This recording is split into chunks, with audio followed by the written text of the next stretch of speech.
Okay, hi everybody. I am here in New York. I'm up in the Hilton. This is like the Hilton, whatever, lobby.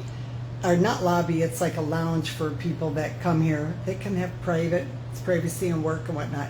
Quiet time. So I'm checking in with you guys here at 4 o'clock to tell you a little bit about what I've been doing. And I actually have a special guest star coming.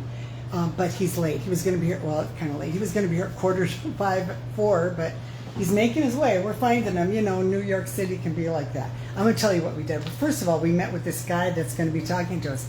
He's America's singing poet. He used to play and sing for the Kennedys, the Rockefellers, and we met him in Atlantic City many, many years ago. And what else did we do? Oh, then a friend Trace came here on Monday night. We got in last Monday. We went up to the Village Vanguard. First of all, drank on 54, Bar 54. We kept calling it Car 54. Remember that? Car 54, where are you? And we did that. Went to the Village Vanguard. Saw some awesome, awesome stuff. Hi, Steve, Lisa, you're watching. I'm just giving a little review of New York.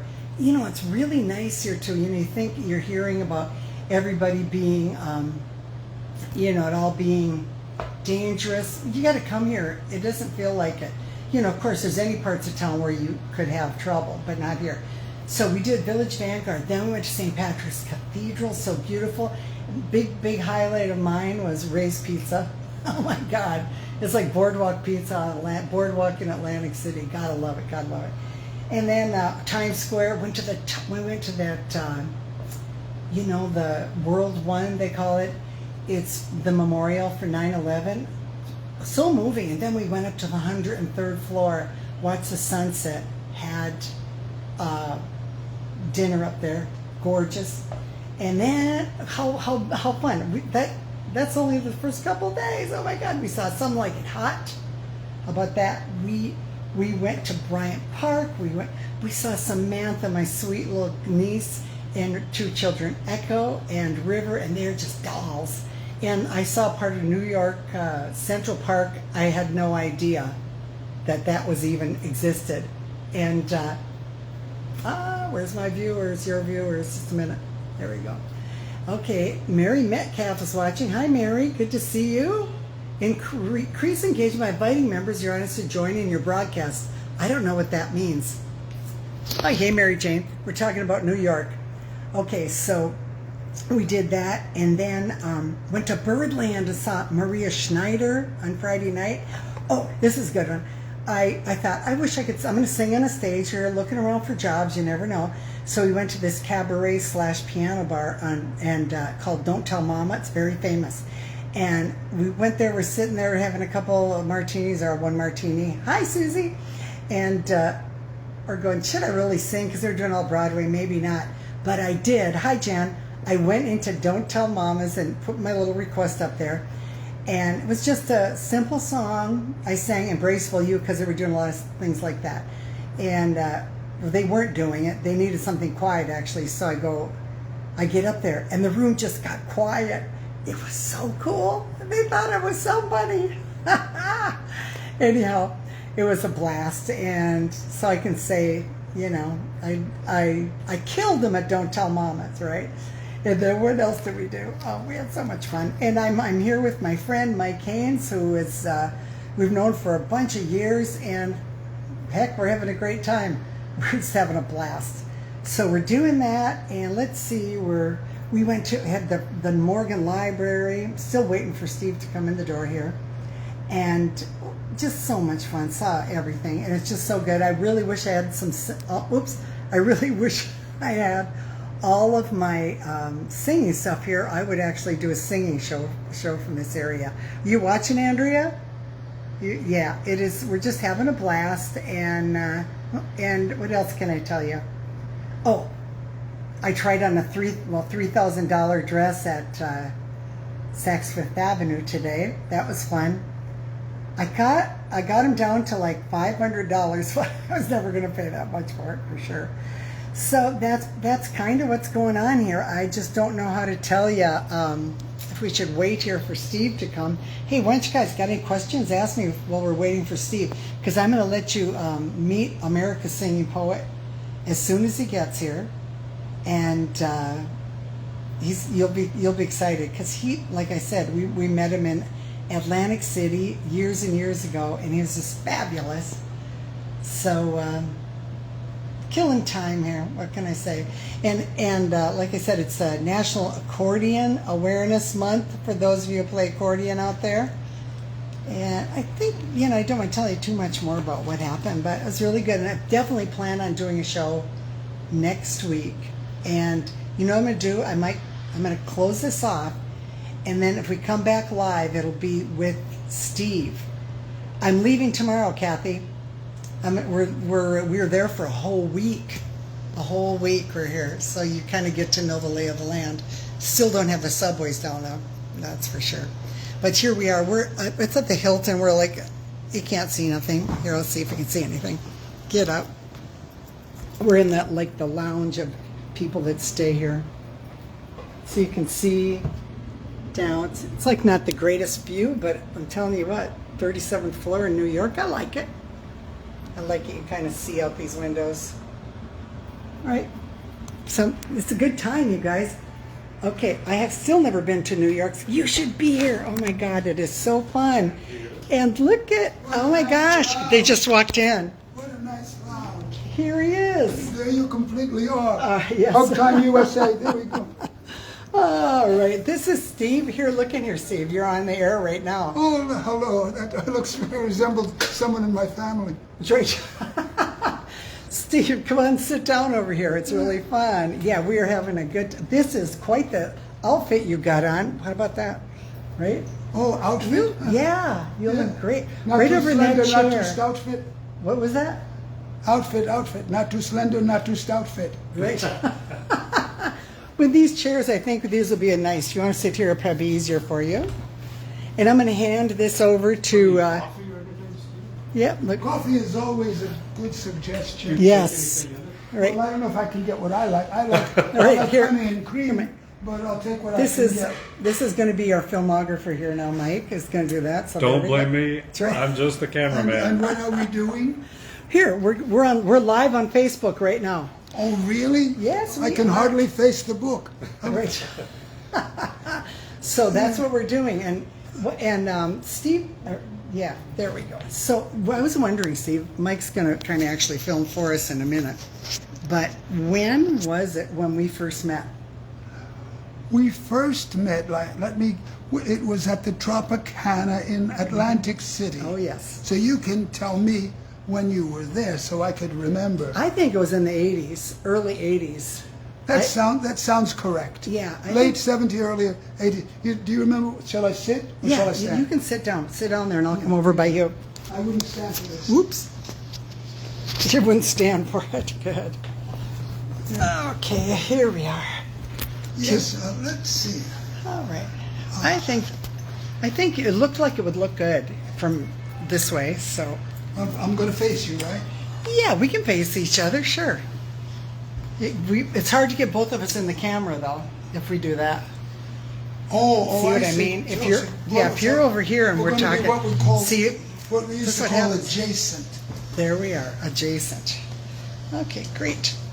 All right, have a seat. Cream and honey? Yes. Oh, they gave you the honey. There it is. Oh, I've got all right. that. Yeah, do you want to mix that for me? hooray for our team. How much do you want? There. Oh, let's see. You're putting in. They're doing coffee. All right. There we go. Yeah, okay. All of it? Yes. Oh, Yeah. I would say so. Oh, well. We're live on Facebook to everybody right now, Are you we? guys. Yes, we are. To whom am I addressing? Well, here's Andrea. She's my assistant usually when I'm there. She's there. We have a summer in New York. Jennifer Larson is here. She's a singer, a Broadway singer that's watching. Or not on Broadway, but she does Broadway shows out in Wisconsin. I see You and I. That's right. That's another song. That's right. Just you and I. Yeah. And there's Mary Jane Pollock is a fabulous artist in River Falls, Wisconsin. That Okay, now you have to give me the first two lines of You and I. You and I don't know that. Darling, you and I know the reason why a summer sky is blue. Continue. I don't know that song. And we know why birds in the trees sing melodies too, and why love will grow from the first hello until the last goodbye. So to sweet romance there is just one answer, you and I love it. Yeah, I've been telling people since we're waiting for you guys to come in, and I was telling them about how you got to sing for the Kennedys and for the Rockefellers, all these famous people. Yeah, wonderful experience, and people I love dearly, like Rocky. Rocky was a great guy. I know he has the nefarious references to the questionable circumstances of his demise, but he was a good guy and a generous guy. Nice. And I flew all over America in his private jet in the civil rights movement, and I was a troubleshooter and made lectures, and I performed and did all that stuff. Now I'm looking for my stirrer. This is a stirring occasion. That's a stirring Do you know who's occasion. watching? Do you know who's watching right now, Steve? Sophie? This is Steve Depass, by the way. Glenn Lilly, who used to manage the Claridge down when we were playing down in. He was in charge of the whole thing, weren't you, Glenn? I don't know. All I know is you were important to me, Glenn. The Claridge Hotel in Yes, Las Vegas? in Atlantic City. In Atlantic City. Yeah. So Yeah, you where we worked played. both the Tropicana and the Claridge. No, Glenn would never book us in there. No, but What- we knew what- Glenn. what Glenn was was a doll. What was wrong with Glenn that he wouldn't book you in? I know. Yeah, I'm just razzing him. He's good. But I'm talking about. He was back there, and we were there in the '80s. I would drink to Glenn, but if he didn't book you, I'll take it to myself. Okay. See how we're nasty, Glenn? There you go. And then we used to sing opposite each other. We were in the Wild Swan Lounge at the Tropicana. I'm going to turn this around if I can. I don't know if I can do it anymore now. Was that the name of the Go lounge ahead. in which we performed Just a at the second. Tropicana, the Wild The Swan? Wild Swan. Here, don't put it. If it's, I have to do it this way, so you have to hold it about right there. Thank you, dear. Okay, now do you want me to Yeah. flip it? No, I don't think we can. Yeah, What I is can. the name of the famous ballet about a swan? Right there. Okay, there we are. Okay, right. That's perfect. Just keep it there. Okay, there we are. What are you saying? It was a Wild Swan. I said, what is the famous ballet about the swan? What is that called? The Swan. The Swan Black- Lake. Swan, it's Swan Lake. Swan Lake. Lake. Yeah. Is that it? Okay. Yeah. Yeah, it's wonderful. It's wonderful. It's like dad jokes all day long, but much wittier. Much wittier. I was doing dad jokes now last I'm week. beginning to adjust myself. Aren't we sweet? We're cute. Yeah, but we can't get Michael in here with us because he's the cameraman. Yes, that's right. He is. He is. Wasn't there a famous song, "The Cameraman Can"? No, that was by Sammy Davis. So we worked opposite each other at the Tropicana. We would be on at those hours were crazy, weren't they? But he was kind of the star, so he didn't have to work so late. We had to work late, right? Well, we could not get enough of you. Yeah. Right. So here's what he would do in his act. He would have his band playing just a rhythm of a song, and then people in the audience, they'd throw things at him, and then he would make up a whole song about him. Do you still do that? Well, I don't trust the swiftness of my mind to the degree. I'm 91 years old now. So Are you 91? I was wondering. yeah, this Oh year my this year I God. will be 91. Oh my God. Yeah, so You look great. And these clothes are the best. Oh my God. oh, what a nice thing to say. Yeah, they are. Yeah. They're so nice. Yeah, so if I said, something like, what could we say? Okay, a trip to New York, Wisconsin. Well, I used to do that constantly all Yeah. the time. I don't do it, and once in a while I'll do something, but I don't. I've had some serious illnesses, and it's taken a lot out of me. And also, when Jacqueline died, I lost my incentive.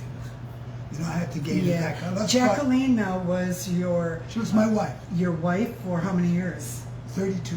Yes, and so that's just recently you lost her, right? Well, it's this year will make 2 years. Mm-hmm. Yeah, right. Yeah. So it was so nice. I sent a Christmas card, and then Steve would get the Christmas card, and almost always would call up and talk to me. And it was so great. We just kept in touch over the years. So this has been since the 80s. I mean, come on, we're talking 40 years. Wow. Yeah. Wow. I know. 40 years. Yes. Yeah, that's what is the word? Fugus, right? Tempest Fugit. That's what it does. There we go. That's what it does. Yes. Which time? I can never remember what it does, but I know it did something that means that you couldn't keep track of it. Right. Right. Exactly. Yes. We have the people showing right now is there's Jay Kotzer from Baldwin, Wisconsin. He's a chiropractor. Oh, really? Yeah. Does it, in chiropractical, does he also do Swedish massage? I don't know about that. I don't think so. Oh, okay. I don't know. Do they mix? They combine those here? Well, I know that chiropractic increases your capacity for circulation and realigns the spine so that you may be in balance, which has a beneficial result on your general health and well-being and Absolutely. functionality. Yes, they have that. It's Baldwin Chiropractic. Matter of fact, I sing with. What kind? It's called Baldwin, which is a town. Chiropractic. Oh, Baldwin in Long Island. No, Baldwin in Wisconsin. They moved it? Yeah. They did, and you know, I'm singing with symphonies, and they were one of my sponsors for all my arrangements. Oh, wow. Yeah, so they're great. So they check in, and we have Gary Campbell. He's a singer also. We got lots of people kind of just check in and say hi because they know I'm in New York. So there's not a ton of people here today, but they can watch this, as the week goes by, or we can put it up on YouTube or something. Yes, I was playing your recordings. They're so marvelous. Thank you. Yeah, so marvelous. I can't wait to get back to them. Oh, I love it. I brought some CDs for him because when's the last time we saw each other in person was Atlantic City. Tell them how you gave me the CDs. Remember I told you the other day? Oh, do you think I'm going to remember that? Michael remembers. What? I gave him the CDs and What did you say? I said, here. CDs? Oh, Yeah. that's right. Don't expect me to remember all your witty stuff when it comes out of him. And he remembers everything. Oh my God, you cannot believe the money. There's one time, yeah, I had that kind of a memory in mind. There was one time, that I never wrote down anything. I thought it would be forever thus, but here I am now. I'll tell you something. I open my eyes early in the morning just to make sure I can still see Nility. Oh. Cutting her head up there, honey. Oh. I know that's hard, isn't it? Well, I can't see. I have no I idea know. what. Thank you know. for this There's a wonderful- reason. I'm working There's a blind. reason. There's a Michael, reason. that's Michael the Archangel. Yes. And Mike. I never saw two people more suited to each other than you guys. Oh, thank you. Yes. All right. All right. Oh, that's sweet. Yes.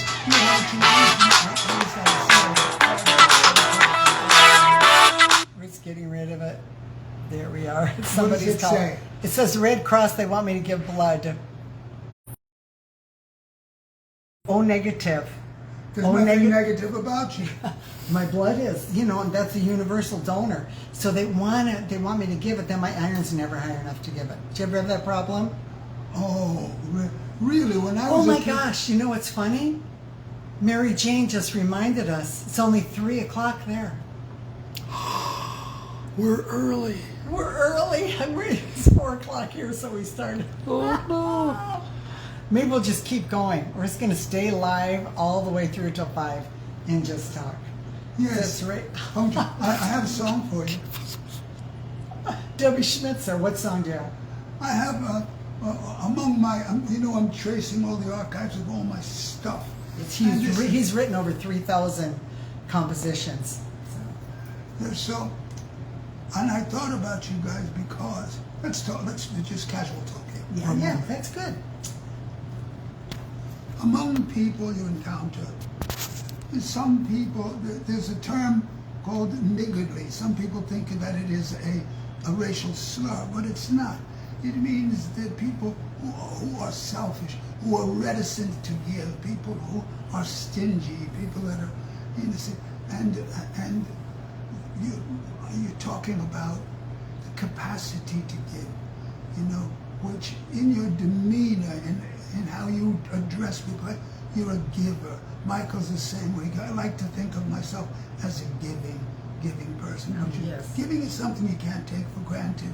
And they say it's better to give than receive, but to be the recipient of the giver who willingly gives, that's good too, to be able to graciously receive. And so in this particular, it was first a poem and then a song, and I call it Somebody Down on His Luck. You know, so you see in the park, you see a beggar, and you call him a beggar, or you shouldn't call him anything. He's just somebody down on his luck. But sometimes you run into one of these persons who's very affable in his asking, and he may have his jar of coins that he's been receiving from those people who extend their largesse to this guy who's down on his luck. But what I did when I created this piece, I made 4 verses, and the first 3 verses have to do with the quantification of what is given or received, such as pennies, nickels, dimes, things that you can count. But then, when we do the turnaround, you're not any longer talking about quantifiable things. You're talking about those intangibles that you extend one to the other, and usually refer to that as love. So you turn it, so you change the language. So then this is what you've been talking about, the willingness to give, the graciousness in receiving, and it could be anybody, it could be you or me or somebody down on his luck. So that's what I'd like to share with you. I love that. That's Okay. awesome. I wanted, before you start, because Yes. some new people popped in, I'm talking to Steve Depass, America's singing poet, and he has been doing this. When did you first start? My first gig in America was in 1938 at the Palace Theater in a vaudeville revival starring Clayton Jackson and Durante. Jimmy Durante then worked with 2 guys, Clayton and Jackson, and they were marvelous and funny. They did wonderful things, and I'll never forget it. And Jimmy Durante was a very unusual, happy guy, happy giving guy. He was a giver, for sure, like you guys. I love his singing. He's I like you, love though. it. You know, love it. you're saying your voice isn't like it used to be, but when you tell stories and you're singing and your heart is there, that's all you need.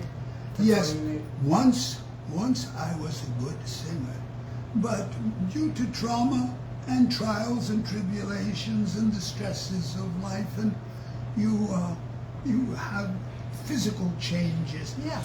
metamorphosize, and so you no longer have access into the glorious tonalities and vibrance that once thrilled people. But I still can phrase. I still can phrase and pause and amaze. Right? Okay, so you're going to do I your want to song? share this with you. Yes. Okay. Now, so you have to spare me the limitations I'm of gonna my give you your vocal own utterances. stage Oh, no, right don't now. leave me. Don't I leave know, me. I'm here. I'm moving my chair. There we go. Okay. Pennies and nickels and dimes and such. Nothing too little and never too much. Dip in your pocket and rummage in there.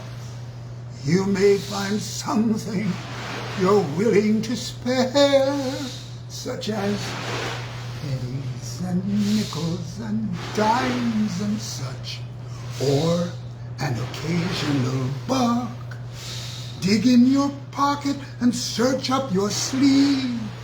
Then you can learn to sincerely believe it is far better to give than receive. To somebody down on his luck, like me, somebody down on his luck.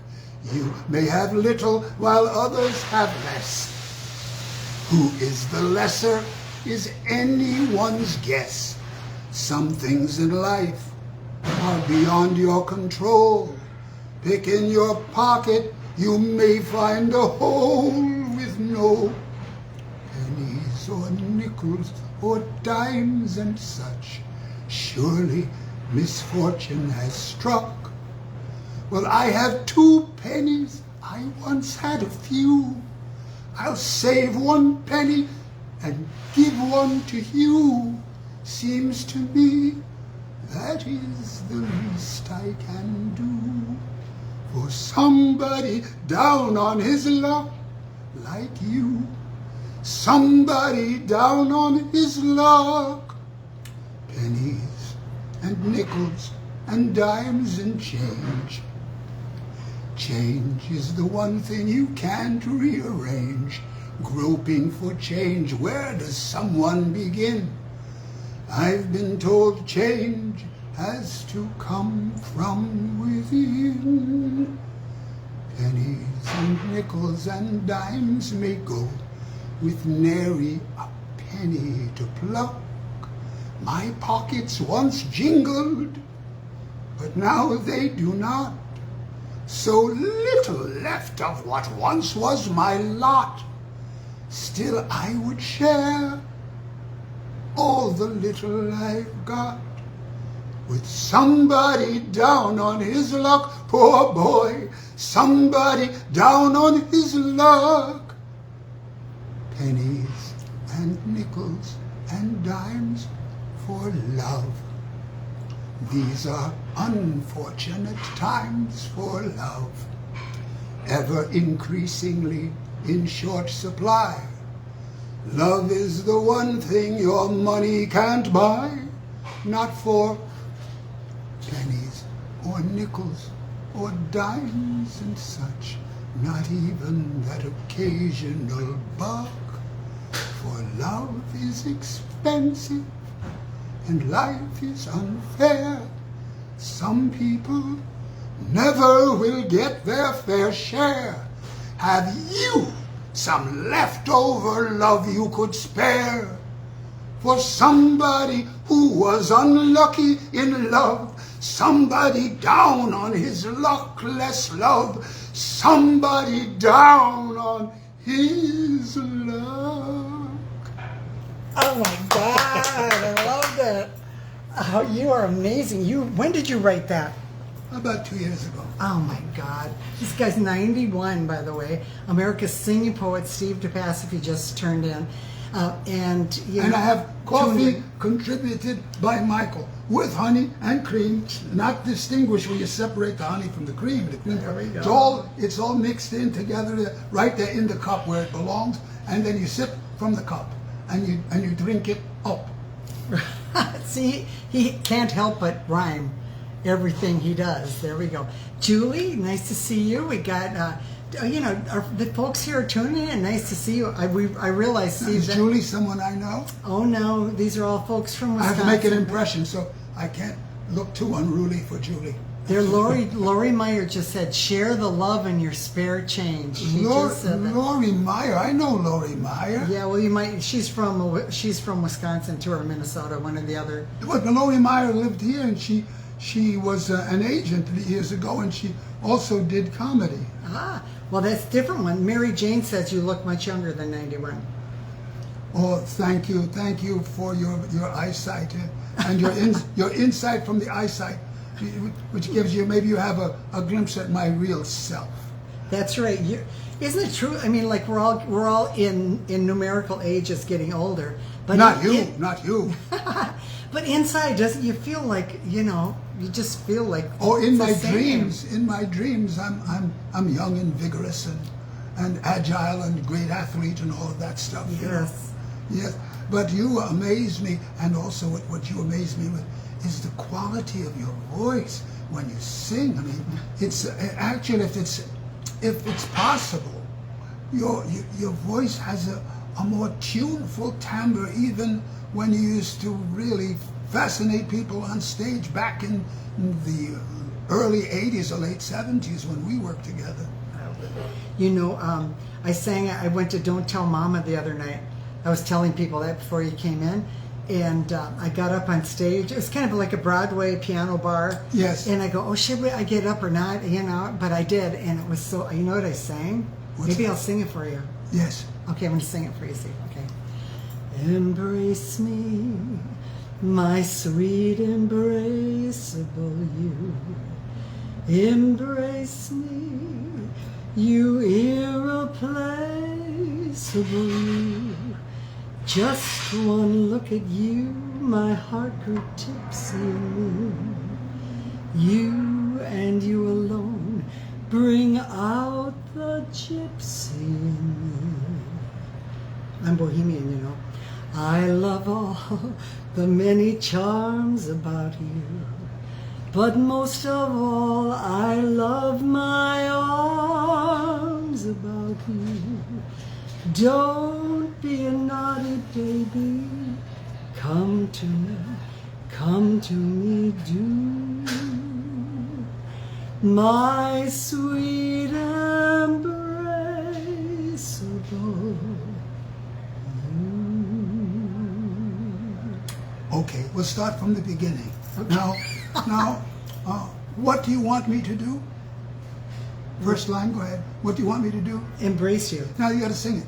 Embrace me, my sweet embraceable you. Well, say that again. My sweet embraceable you. No, you have to say the words of the song. Start from the beginning. Okay. What would you like me to do? Embrace, sing it though. Yes. Embrace me, my sweet embraceable you. Specifically, now what am I to do? Embrace me. You got to sing it.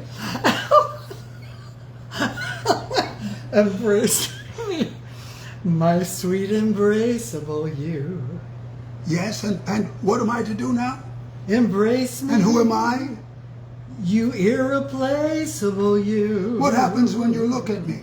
Just one look at you. What does your heart do? My heart grew tipsy in me. And who am I among others? You and you alone bring out the gypsy in me. And what do you love about me? I love all the many charms about you. And beyond that? And most of all, I love my arms about you. And what should I do? Don't be a naughty baby. Come to me, do. And who am I? My sweet embraceable you. That was a duet. That was a duet. And if anybody could do it, we could do it. Hey, here we got Ed. Ed, how old are you? Ed Del Moro is on there. I can't. I only can see. I can see you and Guy. Yeah, no. I'm the one on the left. No, I'm just saying he's watching, so I can see comments. Oh, is it? Yeah, and Ed Del Moro, and he used to work for he was like a big guy in the railroad and everything, and anyway, he cooks Italian, does all this stuff, he's just amazing. I love Italian, more or less. Yes, and Ed is, how old are you, Ed? He's like 87, he's almost your age. He's a kid. He's a kid. Oh, my. Ed, I'm sorry, I'm trying my best, but I don't see so well anymore, so I can't see you. No, he's not on here. They're only commenting. Oh, it's commentary. Right. Give Terry my love. See, Mary Jane said she's getting your act now. Very New York, she said. Well, if you New York, like I New York, you'd be here with us. Right. So come on, say something to Steve. He'll always make something kind of... I don't know if I'm going to make anything. I'm just happy to be here in the best company that one could desire. It lifts the spirits. If you lift the spirits. Oh my gosh. I love that song so much. I want that song. Oh, you can have it. Yeah, I'll give that to you. Do, absolutely. You're talking about the somebody down on his yes. luck. Right? That was so good. Oh my God. Yes. That's, I mean, it's timeless for sure. That's what I write. Right. That's what let's talk about timelessness, such as you. You know, you have that timeless... This is why I have him on here, so I could say this kind of stuff. No, because this is what's left of me in life. But in the time that I have put in, some things I have gained in knowledge and remembrances, And I learned one thing we've been taught since childhood, that all men, including women, are created equally. But it's not so. There's some of us, such as present company, who have qualities which distinguish us from the horde, from the mass, from the queue. And it makes us superior, better, because we have the capacity to give without being asked, to share, and we take joy in imparting in other people a sense of well-being. We get off on that. Others get off on feeling superior, feeling having some supremacy or some dominion over you. But that's not the case. This is what are we talking about in the first place? I lost track. We're talking about being here and happy to be here together, and you know how this Together is is just a good so word. great, and how I brought you on because you're saying nice things about me. That's what we're saying. Well, I think Continue. that anyone who, you know, it's a term that we use, the hipsters, you know, that's anyone who gets you. See, not everybody gets you. I always thought that I got you. I always picked up from you that special thing. That special thing is so generous to people. And not only that, but whatever you have in you, you sing with your whole body. Whatever you have in you, give, and you give, and you give, and you give. And this even transcends the quality of the voice. It transcends the song you're singing. There's something intrinsic that's a part of you. And this is what I respect in people. And that's what we're talking about now. You were sweet. Thank you. You know, here's the thing is I want, you know, who knows, somebody might be watching out here, but you have 3,000 different pieces of music and poetry that you have written. And, I mean, I'd love to see like a little TV spot, a real TV, not live from Colleen Raye's show, but you know, about all of your music and what you've done in your career. Somebody should do a documentary about you.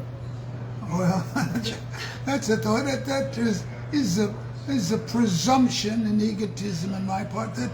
But I do have a lot to give.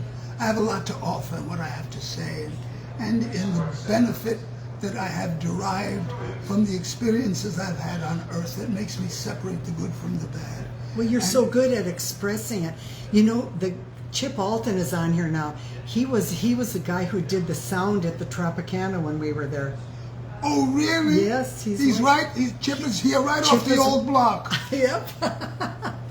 He is definitely here. Yes. But I think it would be so great because, like, if they were going to do a documentary on your 91 years here, what would be one little blip that you would want? What would be something you would want to see in here? This is Steve Depass. If you remember Steve Depass, Chip? We worked together in the Wild Swan Lounge when you were head of sound. He was a tech guy back then. Okay, so what in the documentary would you want from your life? That's a good question.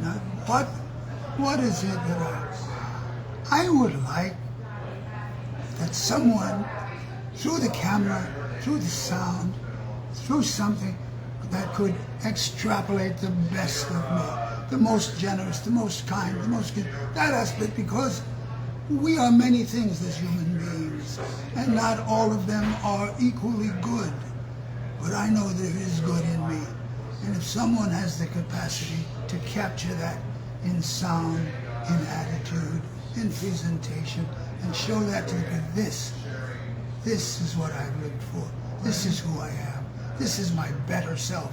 Never mind those aspects of my human foibles that would deserve criticism, but the best of me.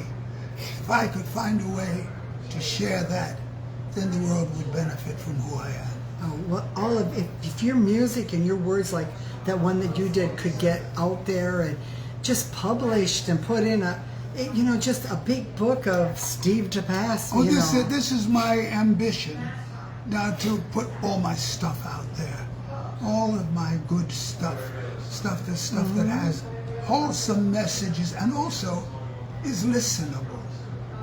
Yes. I used to sing in very strong rhythms. I can't get the breath to sing those rhythms like I used to do anymore. But the content is still there. Oh, I was thinking about when I was with you now let's see, now, when I worked for the Bicentennial Commission, that was in 75 in preparation for 76. I wrote a lot of wonderful stuff there. And one of the songs that I wrote in that was something that you liked. It was called the Individual Song. So I know that we worked together after 76. So it was between 76 and 81 that we worked together, right? Mm-hmm. So, Right. yes. Well, So if you remember, the piece to which I'm referring was called the Individual Song. Now, You remember it? you know, it might have been later than that because my kids are my calendars. Oh, Kind really? of, but it could have been around there. It would have been half the 81, 82 because I remember Jenny was at least 4 or 5, Trey was 6 or 7, something like that. Were the kids with us? Yeah, sometimes they would come. Yeah, they were about that age when we were down there. When you were working on stage, who was taking care of them? Oh, Dolly, their grandmother, Steve Grimm's mom. Oh, Dolly okay, Grimm. okay, Yeah, she okay. would take care of them. We'd come down there. We lived in Brigantine. We would be there. That was Now, where is good time. Brigantine? That's just north of Atlantic City. Oh, yes. Okay, yes. Right. Right. We'd be down there. Now you did a lot of traveling with JFK and Well, Robert Kennedy? See, I belong to the Lambs Club. Now, in 1960, I was taken into the Lambs Club by the people who were running it then. And then What is the Lambs Club? Lambs Don't Club mind is a that. theatrical organization, at least it was originally. Now, perhaps it's more social than theatrical, although we still do all things pertaining to performances, such as once a week they have what is called lodgings, where different members of the Lambs Club sign up, and when they get a roster, they do. Each lamb gets up and does 5 minutes of performance like that. That they do once a week. But they have special, like I just went a few nights ago, they had one of the members of the Lambs Club, who's called Dr. Sue. Her name is Suzanne Horowitz. And she wrote a play, a musical play. So how do you test and break it in? So I could get all the lambs together, and she did a reading with the music and the lyrics and the narrator and all of that. And so that's this kind of activity. And then now they have also a songwriters symposium, which I have recently joined. And you have people who are knowledgeable and great musicians. And Sue often is the moderator there. And Dominic DeGioia, Peter DeSouza, I'm confusing names. Peter DeSouza is a very knowledgeable hip guy who writes very prolifically, and he also gives symposium on the craft of construction. Mm-hmm. Oh, something occurred to me early today. I remember listening to Alan and Marilyn Bergman. You know, they are Oh, yes. wonderful composers. And that Right. was some time ago. And they were on a program, I think was on a program such as the publicly funded program. Anyhow, they were talking about the craft. And they said that one song, which I think was Windmills of Your Mind, they worked on for 18 months. Wow. And so, Windmills of Your Mind? you know the song. Oh, yeah. yes. I've actually never really sung it. Well, it was. I It love- wouldn't. I mean, if I'm wrong, Yeah. it could have been "Little Boy Blue" or anything. But it was. But under the song that they, that's the way. Oh boy, we listen to the. Well, by the way, it's getting a little noisy in here. This is happy hour is going to be starting here in a little bit, so we're going to have to. But if they might keep- get a little too noisy. If they for us, keep so- making all that noise, it's going to be unhappy hour. There we go. It's kind of nice. We come here. We get wine, beer, all sorts of nice food. Oh wow! We're Yes, special. and this coffee, which Michael made for me personally. This is a personal thing. This is not something that you can just go to a counter and order coffee and No. get this. This was specially concocted and presented with class and with savor to help the flavor. And this is it. So this is what I'm going to finish before we let everybody in here to make their noise and have their fun. But we had a few minutes of communication. Bergmans, yeah. Yes, right. The Bergmans, though, they got in there and they... Oh, yeah, never so did I'll that. finish that story. Yeah. And so this morning I was thinking to myself, because now I don't write with the kind of swiftness and assurance that I did writing commercials and doing things. I would just knock them. And I realized, remembering what they said, that it takes work. You have to be willing to put in the work. You're not just going to knock it off as you once did. You have to think of the concept. You must engage the thought, what are you trying to say? And how do you break it down into syllables and phrases and connections and the assonance of the vowels that make one sound refer to another so that it falls pleasantly on the ear and still has meaning, and to connect those meanings and actually say something. But it takes work. It's not just going to come to you as it did in your younger time. And that's what I realize now. And so I can't wait to go back to WHORINGK work. Yes. Well, there's some songwriters that used to get, they're really famous. It was a man and a woman. They wrote tons of songs together. I should know this because I do a show about it, but my mind doesn't work anyway. Not a black couple? No. What they said, though, was every morning, no matter what, they would meet at the office. They weren't husband and wife. They'd meet at the office, and they didn't care if they sat across from each other and just looked at each other. They would still get in there and do that. Work. Yes. Put in the work. Put in the work and put in the time, and then the stuff would eventually come to them. But if they weren't there, you said, no, I can't do it today. No, you got to get in there, plug away at it. And so also, too... Hi, Tammy Coffrin's here. I love her. Sadness can interfere with a person's output. You can be so distracted by gloom and doom and thoughts that are negative. So, as a matter of fact, I thought of that when you have to put in the work, you have to try. And sometimes when sadness overcomes you, it's easier to die than try. And that's what you have to get over. You got to try, for better or for worse. You like a marriage, you got to try. And that's it. So I think we used up all our time here. We did. But let me say to all who will listen, I am so thrilled to be in the presence of goodness and generosity and the Spirit. I'm so happy to be there because it makes me better and gives me more ammunition to share whatever is still left in me that's worthwhile. So that's what it's all about. So I'll leave you with these three words with the two of you. I love you. Well, we love you too. I love you first. And all of you guys out there watching, I love you. Tammy says she loves the hat. Chip Alton says, good to see Steve again, he says. Oh, thank you. Yes, I wish I could see you. Yes. But then again, my eyes don't see much anymore. But I still have a way of seeing. Oh, yes, you do. Do you know Happy Trails? Oh, I know of it. Now, that was Roy Rogers. Roy Rogers, yes. Well, it's just the last line we can do together. Happy trails to... I'm going to go lower. Happy trails to you till we meet again. All right, thanks, you guys. Peg, I love you guys. I might have to come back on at 5 o'clock since that's when we're supposed to go. It was 4 o'clock. It was 4 o'clock here. I'll tell you when it's 3, so that's our time is wrong. Love you guys. I'm going to come back on again, okay? Bye-bye.